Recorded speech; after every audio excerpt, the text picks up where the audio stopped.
Hello दोस्तों, tricks for all students में आप सभी का एक बार फिर से स्वागत है। दोस्तों, आज की इस वीडियो में हम introduction to international relation theories concept and debate, ये आपका एक सब्जेक्ट है। और आज के इस वीडियो में हम आपके इस सब्जेक्ट का एक इंपॉर्टेंट टॉपिक है संप्रभुता, सॉवरेंटी। देखिए, आपको एक यूनिट है जिसमें आपको कई सारी अवधारणाएं पढ़नी हैं, कई सारी कॉन्सेप्ट्स आपको पढ़ने हैं, जैसे कि शक्ति क्या है, पावर क्या है, ये आपको ऑलरेडी पढ़ाया गया है पहले वीडियो में। और आज की इस वीडियो में हम बात करेंगे कि संप्रभुता का क्या अर्थ होता है, सॉवरेंटी क्या होती है। ठीक है, आईआर के कॉन्टेक्स्ट में भी देखेंगे हम, स्पेशली कि इंटरनेशनल रिलेशन में इसका क्या महत्व है। तो सारी बातें होंगी, बस आप वीडियो को पूरा देखना। ठीक है, तो आपको सारी बातें समझ में आ जाएंगी। चलिए वीडियो को शुरू करते हैं। देखिए दोस्तों, संप्रभुता का क्या अर्थ है, सबसे पहले इसकी बात कर लेते हैं। अंतर्राष्ट्रीय संबंधों में संप्रभुता राज्य के निर्णय लेने और कानून व व्यवस्था के रखरखाव पर अंतिम निर्णय नियंत्रण पर शक्ति या अधिकार है। कहने का मतलब सिंपल सा है। संप्रभुता मतलब आपको पहले भी पता होगा, नहीं पता मैं बता देता हूँ। संप्रभुता का मतलब होता है जब कोई एक देश, जब कोई भी पर्टिकुलर देश है, जब वो खुद के डिसीजन लेने में पूरी तरह स्वतंत्र होता है, उसके ऊपर किसी दूसरे देश या किसी ऑर्गेनाइजेशन वगैरह का कोई प्रभाव नहीं होता, तो हम कहते हैं कि वो देश संप्रभु है। ठीक है, मतलब जब कोई देश, ऐसे भी आप समझ सकते हैं, जब कोई देश है, कोई भी एक पर्टिकुलर देश है, उसकी जो सरकार है, जब उसकी सरकार खुलकर डिसीजन लेती है, उसकी जो कानून व्यवस्था है राज्य की, वो अपना डिसीजन खुद लेती है, कानून व्यवस्था खुद अब संभालती है सब कुछ, और जो नियंत्रण है उसके उसके पास पूरा होता है, तो हम कहते हैं कि वो जो पर्टिकुलर देश है वो संप्रभु है।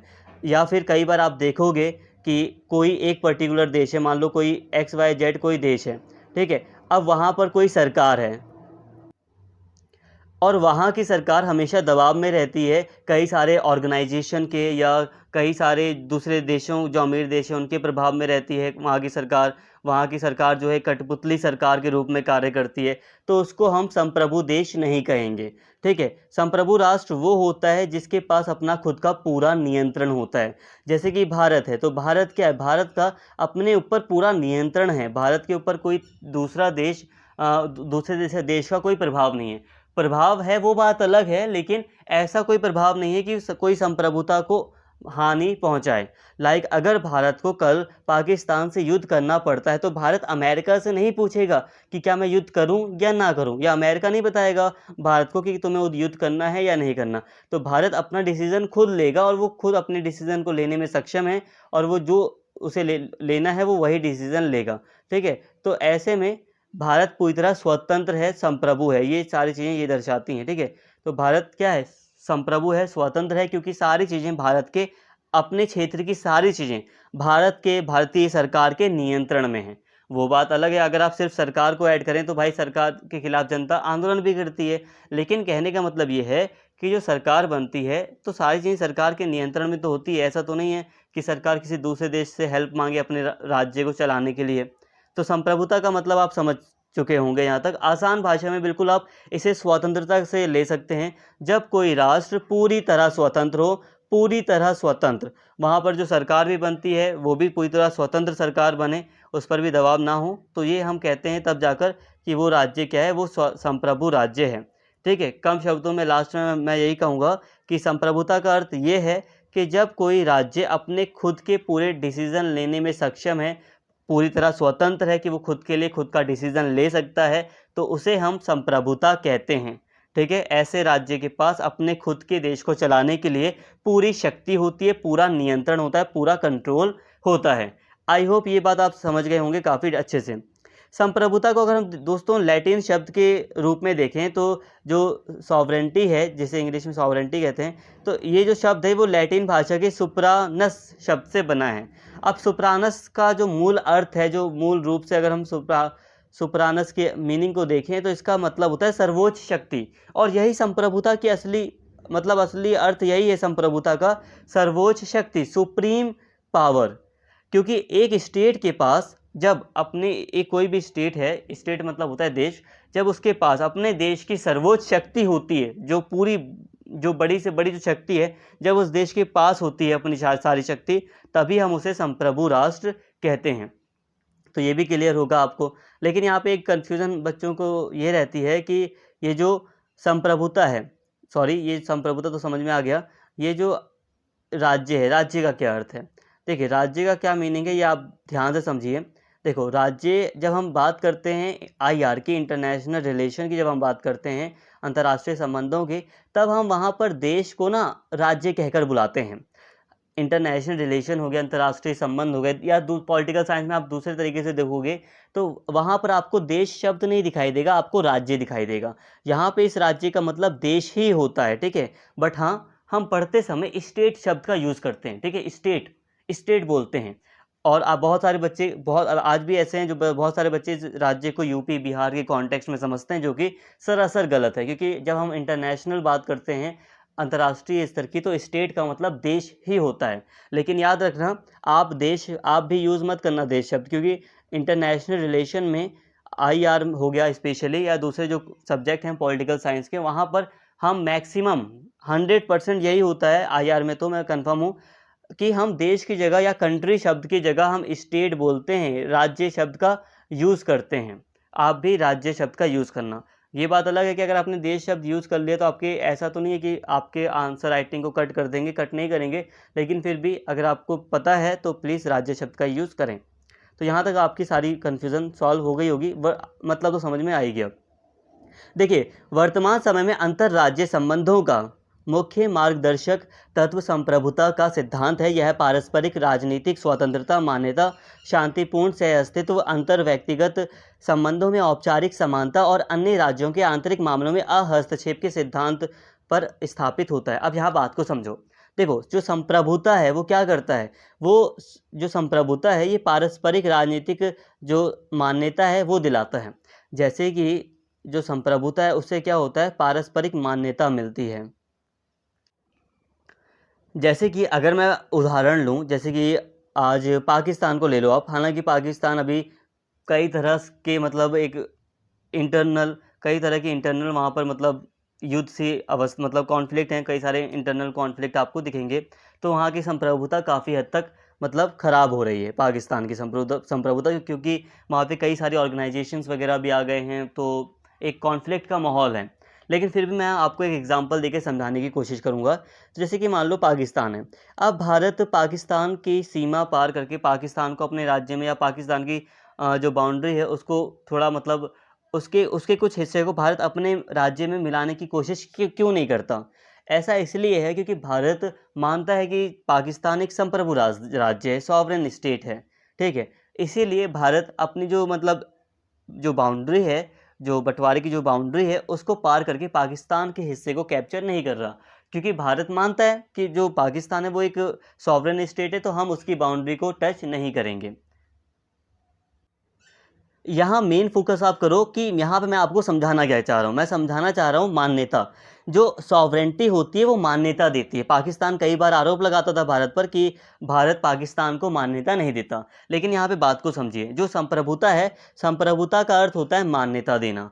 तो संप्रभुता से मान्यता मिलती है। जैसे कि जो चाइना है वो ताइवान की संप्रभुता को स्वीकार नहीं करता। स्वीकार ना करने का मतलब ये है कि जो ताइवान है वो एक स्टेट नहीं है चाइना की नज़रों में।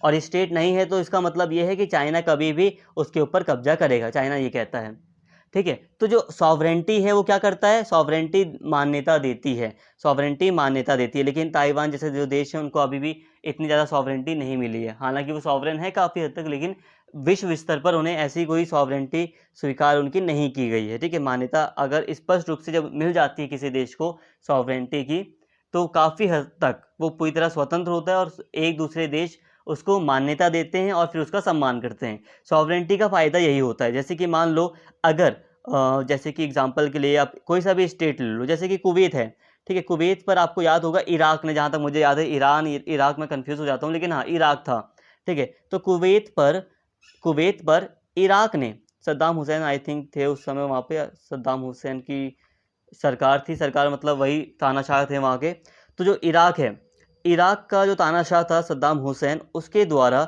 कुवैत पर कब्जा कर लिया जाता है, ठीक है। आपको याद होगा, तो कब्जा कर लिया जाता है। अब ऐसे में जो अमेरिका था या जो दूसरे देश थे यूएन के नेतृत्व में, वो क्या करते हैं, कुवैत को छुड़वाने के लिए, कुवैत को आज़ाद कराने के लिए, या जो कुवैत में इराकी फोर्सेस थी उसको हटाने के लिए एक्शन लेते हैं। मतलब कुवैत की पूरी तरह मदद करते हैं और कुवैत को वापस से आज़ाद करवा लेते हैं, इराक के कब्जे से हटवा लेते हैं। ऐसा क्यों?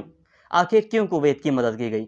वो इसलिए क्योंकि संप्रभुता का सिद्धांत था, क्योंकि जब किसी देश को संप्रभुता का सिद्धांत के तहत मान्यता दे दी जाती है तो ये होता है कि उसकी बाउंड्री एक सॉवरेन बाउंड्री है, मतलब ये कि आप उसकी बाउंड्री को टच नहीं कर सकते। और जब किसी देश की बाउंड्री के बियॉन्ड जाकर कोई कब्जा कर लिया जाता है तो सभी देश, विश्व जो पूरा जो वर्ल्ड है वो उसकी निंदा करता है और उसकी हेल्प करने का प्रयास करता है।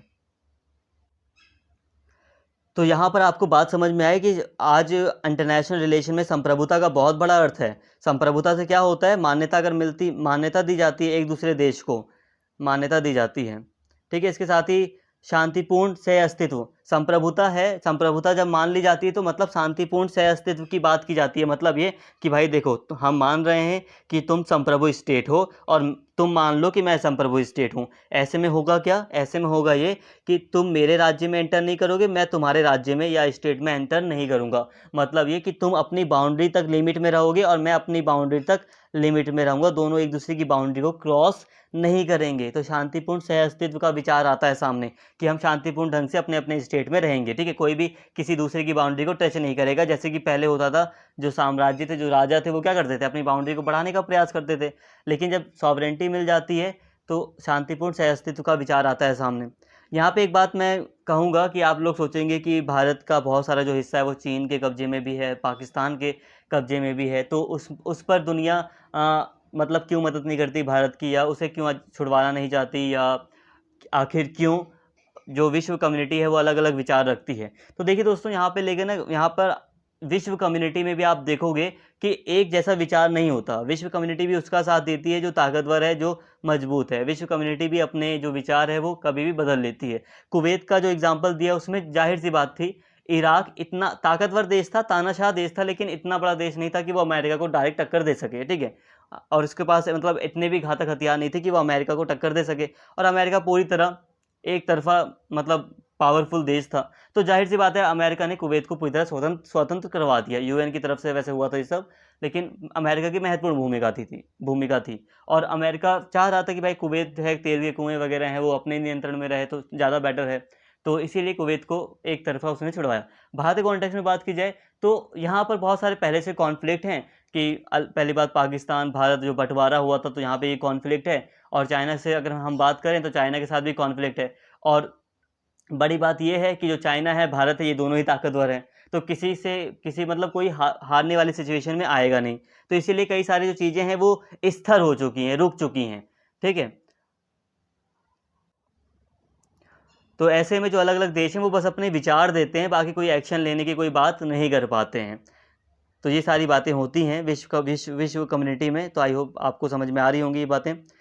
तो ये सारी बातें थी दोस्तों, यहाँ तक आपको समझ में आ गया। और भी बातें इंपॉर्टेंट है। देखिए, यह संप्रभुता है जो अन्य राज्यों द्वारा एक राज्य को मान्यता प्रदान करती है और एक राज्य का आकार प्रदान करने के बावजूद समान स्तर पर अन्य देशों के साथ संबंध बनाने का अधिकार देती है। एक राज्य का अन्य राज्यों के साथ राजनयिक और वाणिज्यिक संबंध स्थापित करने की क्षमता उसकी संप्रभुता द्वारा प्रदान की जाती है। कहने का मतलब दोस्तों यही है कि जो संप्रभुता है वो क्या होता है, उससे क्या होता है, राज्यों को आपस में मान्यता दी जाती है और मान्यता दी जाती है उसी के आधार पर फिर जो देश हैं वो आपस में संबंध बनाते हैं। जब कोई, देखो सिंपल सी बात है यार, आज के टाइम पर हम स्कॉटलैंड के साथ संबंध क्यों बनाएंगे, हम तो पहले ब्रिटेन के साथ संबंध बनाएंगे ना, क्योंकि ब्रिटेन पूरी तरह संप्रभु राज्य है। कहने का मतलब यह है कि जो संप्रभु राज्य होते हैं वो आपस में फिर संबंध भी स्थापित करते हैं। ब्रिटेन का जो मैंने एग्जांपल दिया, तो ब्रिटेन में आप देखोगे जो ग्रेट ब्रिटेन है उसके अंदर स्कॉटलैंड भी आता। तो स्कॉटलैंड पहले एक स्वतंत्र देश भी था, लेकिन फिर ये आगे चलकर फिर ब्रिटेन के अंडर में आ गया, इंग्लैंड के साथ जुड़ गया ये। तो अब ये ब्रिटेन का एक हिस्से के रूप में देखा जाता है। तो आखिर ये एक अलग टेरिटरी के रूप में है, अलग देश के रूप में है, लेकिन फिर भी ये अब ब्रिटेन के अंडर में है। तो अब हम स्कॉटलैंड के साथ अलग से बातचीत थोड़ी ना करेगा भारत कि स्कॉटलैंड के साथ हम अलग से व्यापारिक संबंध बनाएं, ये करें वो करें, क्योंकि स्कॉटलैंड संप्रभु थोड़ी ना है अब। क्योंकि उसका जो डिसीजन है, जो एंड डिसीजन है स्कॉटलैंड के बारे में, वो कौन लेगा, वो लंदन की संसद लेगी, जो वो ब्रिटेन की संसद लेगी। एंड जो मतलब अंतिम डिसीजन होगा स्कॉटलैंड के बारे में, तो स्कॉटलैंड संप्रभु नहीं रह गया, इसलिए हम उसके साथ ऐसे कोई संबंध नहीं बनाएंगे। हम पहले इंग्लैंड से ही बात करेंगे, इंग्लैंड के साथ ही संबंध बनाएंगे क्योंकि वो संप्रभु राज्य है। तो यहाँ पे आपको बात समझ में आई, जो संप्रभु राज्य होते हैं फिर वो एक दूसरे को मान्यता जब मिल जाती है तो आपस में उसी आधार पर फिर वो संबंध भी बनाते हैं। एक संप्रभु देश संप्रभु राष्ट्र के साथ ही संबंध बनाने का प्रयत्न करता है, और जो संबंध भी हमारे स्थापित होंगे राजनयिक और वाणिज्यिक, वो एक संप्रभु राज्य के साथ ही हम स्थापित करते हैं। हम एक पॉलिटिकल रिलेशन किसके साथ बनाएंगे? एक स्वतंत्र देश के साथ ना, हम ऐसे गुलाम देश के साथ थोड़ी ना बनाएंगे हम राजनयिक संबंध। हम वाणिज्यिक संबंध, व्यापारिक संबंध किसके साथ स्थापित करेंगे? एक संप्रभु राष्ट्र से। अगर मान लो यूएसए चाहे कि जो केरल है, केरल से हम अलग से व्यापार करना चाहते हैं, तो केरल से क्या यूएसए अलग से व्यापार कर सकता है बिना भारत की अनुमति से? नहीं, पॉसिबल ही नहीं है। क्यों? क्योंकि केरल भारत का एक हिस्सा है, वो अलग से संप्रभु नहीं है, पूरा भारत संप्रभु राज्य है। ठीक है, भारत संप्रभु है लेकिन केरल भारत का एक अंग है, अभिन्न अंग, तो ये संप्रभु नहीं है। तो इसलिए राजनयिक संबंध, व्यापारिक संबंध एक संप्रभु राष्ट्र के साथ बनाए जाएंगे, एक असंप्रभु राज्य के साथ नहीं। इसके साथ ही वेस्टफेलिया शांति संधि के 3, अब यहाँ पे बात को समझिए, यहाँ पे हमने सारी बातें कर ली, अच्छे से समझ में आपको आ गया संप्रभुता क्या था, क्या चीज़ें कैसी थी, ये सारी हमने बात कर ली। यहाँ पे बस एक लाइन इंपॉर्टेंट है, यहाँ पे ज़्यादा, वेस्टफेलिया की शांति संधि के ने 3 मौलिक तत्वों की स्थापना की जो एक आधुनिक राज्य का निर्माण करते हैं, जिन्हें हम आज भी जानते हैं, जैसे कि क्षेत्रफल, जनसंख्या और संप्रभुता। कहने का मतलब यह है कि आज हम जो विश्व व्यवस्था देख रहे हैं इसे हम आधुनिक राज्य कहते हैं। आज आप जो वर्ल्ड ऑर्डर देख रहे हो ये न्यू है, ये मतलब मॉडर्न है। मतलब आज से अगर 400 साल पहले देखोगे आप तो आपको साम्राज्य दिखाई देंगे, आज से 200 साल भी पहले आप देखोगे तो नॉर्मली आपको साम्राज्य दिखाई देंगे। यूरोप में तो राज्य स्थापित हो गए थे, आधुनिक राज्य व्यवस्था यूरोप में पहले ही लागू हो चुकी थी। लेकिन नॉर्मली अगर हम इतिहास की बात करें तो पहले हमें किंगडम्स दिखाई देते थे जिनकी बाउंड्रीज जो बाउंड्री थी वो कंफर्म नहीं थी, या जिनकी बाउंड्री कंफर्म नहीं थी। साथ में क्या था, साथ में वो राज्य, वो स्टेट्स पूरी तरह स्वतंत्र या संप्रभु नहीं थे। लेकिन जब वेस्टफेलिया की संधि होती है 1648 में वेस्टफेलिया की संधि होती है यूरोप में, जिसके बाद 3 विचार सामने आते हैं, क्षेत्रफल, जनसंख्या और संप्रभुता का। इसमें सबसे महत्वपूर्ण था संप्रभुता का। वेस्टफेलिया की संधि के बाद क्या हुआ, जो स्टेट थे आपस में उन्होंने संप्रभुता के आधार पर अपनी अपनी बाउंड्री को निश्चित किया। ये सारी बातें दोस्तों आप एक मैप के द्वारा समझ सकते हैं। यहाँ पे मैप आप देख सकते हैं। पहले क्या था, यहाँ पे ये जो बाउंड्री थी, अलग अलग जो देश है जैसे कि इटली है, तो बाउंड्री आज हमें दिखाई देता है वर्तमान समय में इसकी बाउंड्री यहीं तक है। ठीक है, आज हमें दिखाई देता है जो रोमानिया है उसकी बाउंड्री यहाँ तक है, लेकिन पहले ऐसा नहीं था। आज हमें दिखाई देता है कि जो फ्रांस है उसकी बाउंड्री ये है, कन्फर्म है। ठीक है, लेकिन पहले ऐसा नहीं था। तो 1648 से पहले ये सारी व्यवस्थाएं नहीं थी। 1648 में एक वेस्टफेलिया की संधि हुई थी, जो कि आपको ऑलरेडी पहले की वीडियो में मैंने आपको पढ़ाया है। तो 1648 की वेस्टफेलिया की संधि के बाद सभी जो राज्य थे, जो सभी देशों के जो राजा थे, उन्होंने आपस में समझौता किया और सभी ने स्वीकार किया कि हम एक दूसरे की बाउंड्री को सम्मान देंगे, एक दूसरे की बाउंड्री को कन्फर्म करते हुए सम्मान देंगे, और अगर कोई देश दूसरे देश की बाउंड्री पर मतलब अगर कब्जा करेगा तो वो इलीगल माना जाएगा। तो इस तरह संप्रभुता का विचार यहाँ से काफ़ी मजबूती रूप से सामने आया। ठीक है, संप्रभुता का विचार माना जाता है पूरी तरह विश्व में यहीं से दिखाई दिया या सामने आया संप्रभुता। ठीक है, सॉवरेंटी का जो विचार है, वेस्टफेलिया की संधि हुई थी 1648 में, 1648 में, और उसके बाद ही ये सारी व्यवस्था सामने आई और सभी राज्यों ने एक दूसरे की जनसंख्या को नागरिकता देनी प्रदान कर दी, अपने अपने देश के लोगों को एक निश्चित क्षेत्रफल कर लिया, अपनी बाउंड्री खींच दी स्पष्ट कि अब हाँ हमारी बाउंड्री यहाँ तक है, हम इसे आगे नहीं बढ़ाएंगे। इसका उदाहरण आप समझ सकते हैं कि अब क्या हुआ, अब बाउंड्री निश्चित हो गई। तो इससे हुआ ये कि अगर कोई भी देश अगर किसी देश की थोड़े से हिस्से पर भी अगर कब्जा करता था तो उसे पूरी तरह इलीगल माना जाता था। ठीक है, और संप्रभुता में यही होता है। तो ये सारी बातें हमने कर ली थी। ठीक है, मतलब वेस्टफेलिया की संधि अगर आपने पढ़ी होगी तो आपको और अच्छे से समझ में आएगा। इसके साथ ही वेस्टफेलिया की संधि ने तो संप्रभुता के विचार को सामने रखा था ही, लेकिन इसके बाद भी कई सारे विचारक सामने आए। यहाँ पे विचारक होगा, कई सारे विद्वान सामने आए जिन्होंने संप्रभुता के विचार को मजबूत किया या आगे बढ़ाया। इसके साथ ही 19वीं शताब्दी में जनता या राज्य के नाम पर संप्रभुता का प्रयोग कौन करता है, इस बात की जांच करते हुए एक अंग्रेजी न्यायविद थे, एक इंग्लैंड के, ब्रिटेन के एक व्यक्ति थे, जॉन ऑस्टिन। इन्होंने ये विचार प्रस्तुत किया कि एक देश की जो संप्रभुता है, जो सॉवरेंटी है, उसका प्रयोग संसद के द्वारा किया जाता है। इन्होंने कहा जो संसद होती है वो यही सर्वोच्च होती है, जैसे कि ब्रिटेन में संसद ही वहाँ की सर्वोच्च संस्था है। और तो इन्होंने यही कहा कि जनता की तरफ तरफ से या जो स्टेट है उसकी तरफ से किसी देश की जो संसद है वो संप्रभुता का प्रयोग करती है, यही इन्होंने कहा। फिर इन्होंने कहा ये भी बात है कि जो सरकार है वहाँ की, वो भी एक अभिन्न हिस्सा होती है संप्रभुता का। और साथ में ये भी कहा कि संप्रभुता के अंतर्गत संसद कानून वगैरह बनाती है, लेकिन संसद उस कानूनों के लिए बाध्यकारी नहीं होती, वो समय अनुसार उसमें परिवर्तन भी करती है। हालांकि ये वो ब्रिटेन से ही प्रभावित थे, इसलिए वो ऐसी बातें भी कह रहे थे, क्योंकि जो ब्रिटेन है वहाँ पर हम देखते हैं संसद को ज़्यादा अधिकार मिला हुआ है। तो ये बातें उनकी थी, ठीक है। यहाँ तक हमने दोस्तों संप्रभुता के विचारों को पूरी तरह कवर कर लिया। यहाँ पे एक टॉपिक आपका रह गया है, वो टॉपिक ये है कि संप्रभुता के लिए चुनौतियाँ क्या हैं। संप्रभुता तो आपको समझ में आ गया, एक देश जो है वो पूरी तरह अपने ऊपर डिपेंड है या पूरी तरह स्वतंत्र है, अपने डिसीजन वो खुद लेता है, उसके डिसीजन पर किसी का प्रभाव नहीं पड़ता। तो ये हम संप्रभुता के रूप में इन्हीं बातों को जानते हैं। लेकिन संप्रभुता के लिए आज हमें बहुत सारी चुनौतियां दिखाई देती हैं। संप्रभुता के लिए बहुत सारे खतरे हैं। वो खतरे क्या हैं? तो पहला है वैश्वीकरण। आज आप देखिए ग्लोबलाइजेशन हो रहा है। ग्लोबलाइजेशन के तहत क्या हो रहा है? जो बाउंड्रीज़ हैं उनका महत्व कम हो रहा है। आज जो बाउंड्रीज़ हैं उनका महत्व आपको कम दिखाई देगा। जो सीमाएं हैं देशों की, आप देखिए कितना ज़्यादा लोगों का आना जाना हो रहा है। बहुत सारे लोग आज अमेरिका में जा रहे हैं भारत से, बहुत सारे अमेरिका से भारत भी आ रहे हैं, बहुत सारे देश यूरोप में जाकर बस रहे हैं, बहुत सारे यूरोपियन देशों के लोग भारत में घूमने आ रहे हैं या दूसरे देशों में घूमने आ रहे हैं। तो ये क्या है? ये दिखा रहा है कि आज सीमाओं के आर पार जो है चीज़ें वो बहुत ज़्यादा बढ़ गई हैं, लेन देन बहुत ज़्यादा बढ़ गया है। इंटरनेट के माध्यम से आप इंडिया में बैठे बैठे आप यूरोप की कोई भी न्यूज़ देख सकते हो, आप अफ्रीका के बारे में पता कर सकते हो इंडिया में बैठे बैठे। मतलब दुनिया के किसी एक कोने में बैठकर आप किसी दूसरे देश की न्यूज़ के बारे में न्यूज़ को आप जान सकते हैं।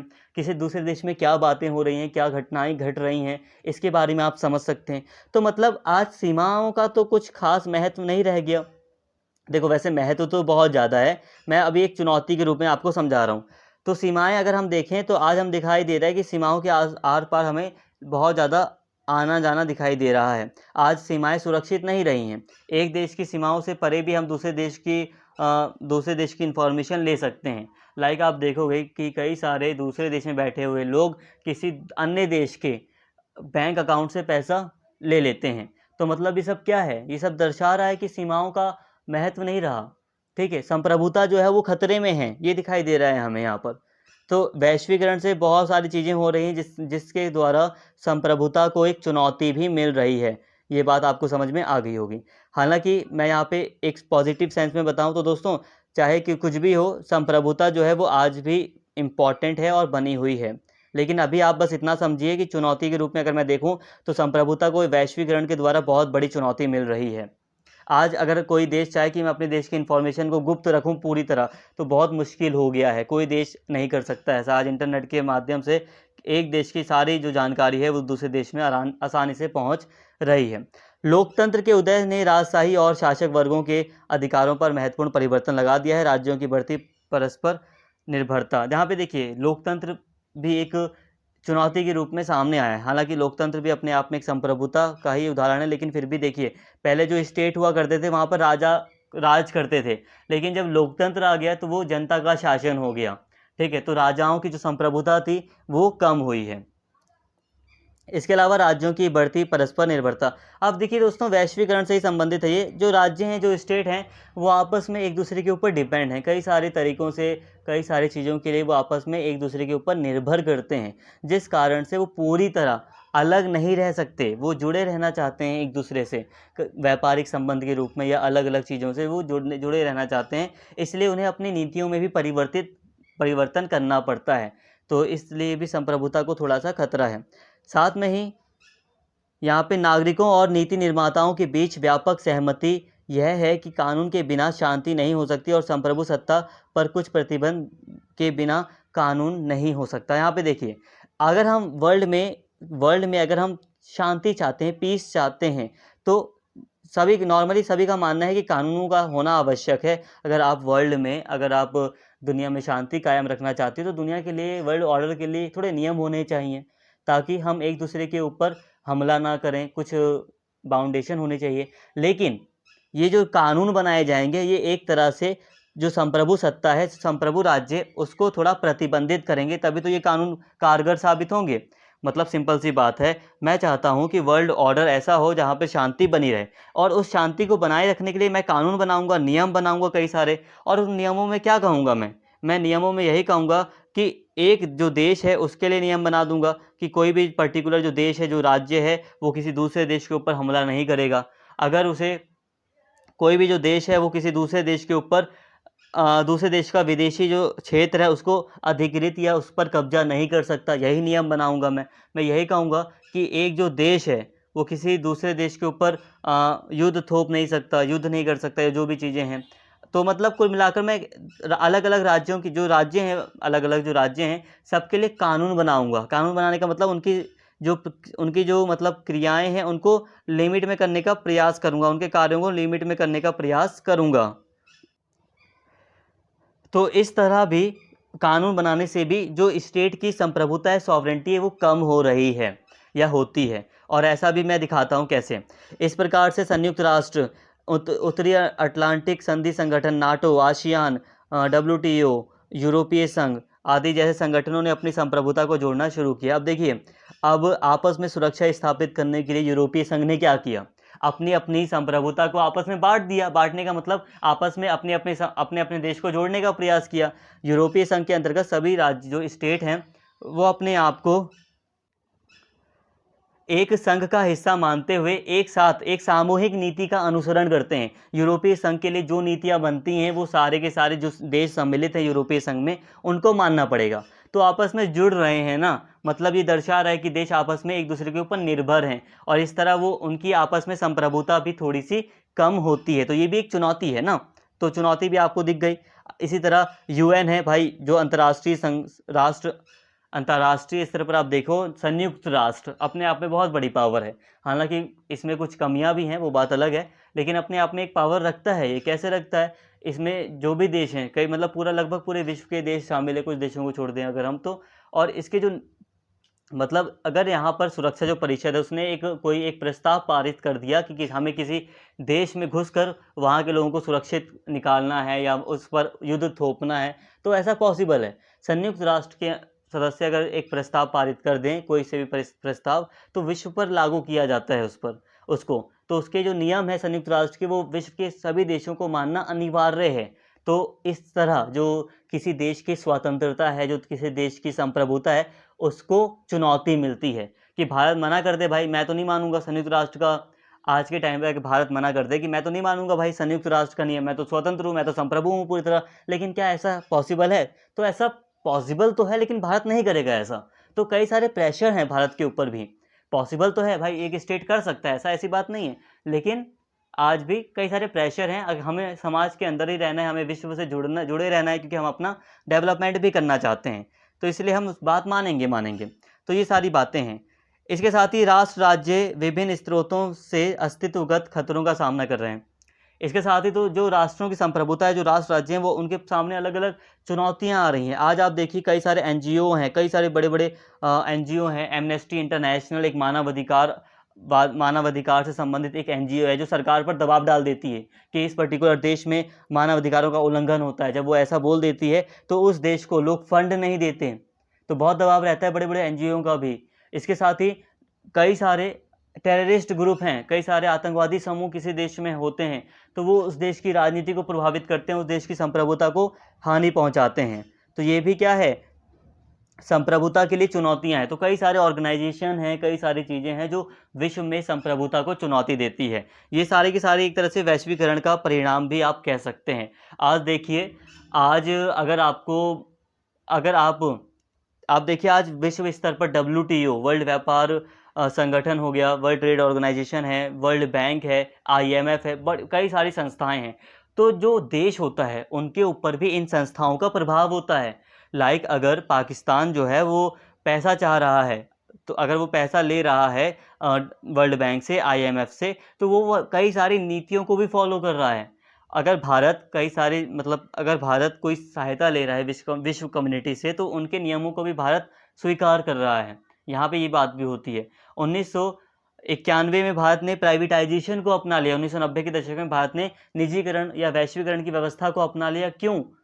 क्योंकि भारत उस समय पैसे के मामले में बहुत तंगी थी भारत में, लेकिन उसके साथ ही साथ भारत ने निजीकरण वाली जो व्यवस्था है इसको बढ़ावा क्यों देना शुरू किया? क्योंकि जो विश्व कम्युनिटी थी, जो विश्व समुदाय था, स्पेशली जो अमेरिका है, जो यूरोपीय देश हैं, वो चाहते हैं कि विश्व में प्राइवेटाइजेशन हो, इसलिए वो अपनी नीतियों को लागू करवाने का प्रयत्न कर रहे थे। और भारत ने फिर जब मतलब 1991 में भारत को जब बहुत ज़्यादा पैसों की आवश्यकता हुई, उसे अपने विश्व व्यापार को खोलना पड़ा। क्यों? क्योंकि इन देशों का प्रभाव था, इन जो अंतर्राष्ट्रीय स्तर पर ये जो बड़ी-बड़ी संस्थाएँ हैं, इसका भी प्रभाव था भारत के ऊपर, क्योंकि भारत को अपना विकास चाहिए था, विकास करने के लिए पैसे चाहिए थे, और पैसे भारत को तभी मिलते जब भारत इन देशों की जो नीतियाँ हैं उसको भी फॉलो करे। आज जो वर्ल्ड ट्रेड ऑर्गेनाइजेशन है, यहाँ पर कई सारे विवाद हो जाते हैं। जैसे कि भारतीय जो सरकार है वो कल्याणकारी कार्य करती है, ठीक है। हालाँकि कितना है, कितना नहीं है, वो बात अलग है, लेकिन फिर भी किसानों के लिए कई सारे कार्य किए जाते हैं। MSP वगैरह है, या किसानों को कई तरह की सब्सिडी वगैरह दी जाती है। तो वर्ल्ड ट्रेड ऑर्गेनाइजेशन वगैरह के द्वारा दबाव भी डाला जाता है कि जो भारत की सरकार है वो कम से कम सब्सिडी दे, क्योंकि वर्ल्ड ट्रेड ऑर्गेनाइजेशन और कंपटीशन को बढ़ाना चाहता है। और हकीकत में थोड़ा बहुत ये प्रभाव आपको स्पष्ट रूप से दिखेगा ही दिखेगा। और सरकार प्राइवेटाइजेशन को भी बढ़ावा देती है। तो ये आप विश्व स्तर पर देख सकते हैं किस तरह से संप्रभुता को चुनौती मिल रही है। तो यहाँ तक हमने इस टॉपिक को देख लिया, लेकिन फिर भी मैं अब आपको अलग से कुछ बातें यहाँ पे एक्सप्लेन करूँ, तो भले ही संप्रभुता को चुनौतियाँ मिल रही हैं, भारत भले ही एक देश जब अपनी नीतियाँ बनाता है तो उसके ऊपर अंतर्राष्ट्रीय संगठनों का भी प्रभाव होता है, लेकिन फिर भी आज भी देश संप्रभु हैं। क्योंकि अगर कोई देश किसी देश की बाउंड्री पर कब्जा कर लेगा तो वो देश युद्ध करने के लिए हमेशा तैयार होता है। और ये कहते हैं यथार्थवादी, जो यथार्थवादी हैं वो साफ तौर पर ये कहते हैं कि आज भी बाउंड्री इम्पॉर्टेंट है। अगर भारत की थोड़ी सी भी बाउंड्री को अगर कोई हथियाएगा तो भारत तुरंत खड़ा होगा, तुरंत एक्शन लेगा, ठीक है। फिर हम नहीं देखेंगे कि विश्व कम्युनिटी क्या कह रही है। लाइक कारगिल युद्ध साफ है इसका उदाहरण। हम जब 20वीं शताब्दी का मतलब एंड हो रहा था तब की बात है, मतलब 21वीं शताब्दी की शुरुआत में ही, जब 21वीं शताब्दी की जब शुरुआत हो रही थी तो इतने मॉडर्न टाइम पर जब कारगिल युद्ध हुआ तो वो क्या था? वो युद्ध ये दर्शा रहा है कि आज भी बाउंड्री इंपॉर्टेंट है। और आज भी अगर किसी एक देश के ऊपर आँच आएगी तो वो देश सब कुछ भूलकर अपने देश की सुरक्षा करेगा सबसे पहले, ठीक है। ये सारी चीज़ें हैं। तो विश्व कम्युनिटी कितना ही प्रभाव मतलब दे संप्रभुता पर, या संप्रभुता पर कितना भी प्रभाव हो या कितनी भी चुनौतियां क्यों ना मिलें, लेकिन फिर भी आज हम मानते हैं कि देश संप्रभु होते हैं। हाँ, हालांकि फिर भी ये बात भी आप मानेंगे, हम मानेंगे कि संप्रभुता पर प्रभाव भी होता है, अंतर्राष्ट्रीय संगठनों का, अंतर्राष्ट्रीय देशों का जो प्रभाव है वो भी होता है। तो दोनों चीज़ें साथ में आपको दिखाई दे जाएंगी। उम्मीद करता हूँ सारी बातें आपको समझ में आ गई होंगी। तो फ्रेंड्स, अगर वीडियो आपको पसंद आई हो, अगर वीडियो अच्छी लगी हो, तो प्लीज़ कमेंट करके एक बार ज़रूर बताएं। वीडियो को लाइक करें, शेयर करें, और अगर चैनल को आपने सब्सक्राइब नहीं किया है तो प्लीज़ सब्सक्राइब कर लें। Thank you.